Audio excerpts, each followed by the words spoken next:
আসসালামু আলাইকুম। আশা করি সবাই ভালো আছেন। আমি আল্লাহর মধ্যে ভালো আছি, আলহামদুলিল্লাহ। তো বাড়িতে আসলাম, আর বাড়িতে এসে কী করবো, কাজ কাম নাই।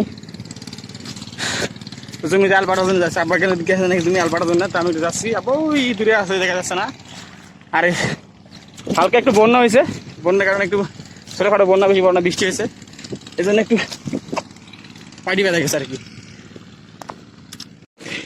এই ড্রেন, এই জমির আল আমরা বলি আর কি, এগুলা কত কিছু আগে মনে আসলো, কত এগুলো ওই ডিপোত, কত ডিপোত গরু ছাড়াতে বসে আসলো। এই ধান কাটা পরে এগুলা গরু ছাড়া দেওয়া খিলানো হচ্ছিল আগে অনেক, কত স্মৃতি মনে পড়ে যায় এগুলো দেখলে। এই দেখেন বকপুর রয়েছে, কত সুন্দর সাদা বকপুর রয়েছে, দেখছেন?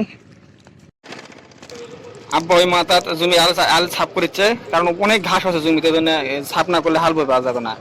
আর আমি এদিকে আস্তে আস্তে আল ধার কাটা দিচ্ছি, আর আমার চোখের ভালো লাগে, এই জন্য আমি পানিতে নামা থাকছি না, উপরে আলের দ্বারা আছে।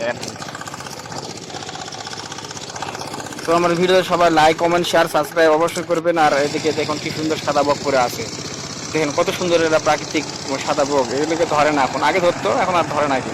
তো যাই হোক, যে যেখান থেকে আমার ভিডিও দেখবেন সবাই লাইক, কমেন্ট, শেয়ার, সাবস্ক্রাইব অবশ্যই করবেন। আসসালামু আলাইকুম, আল্লাহ হাফেজ।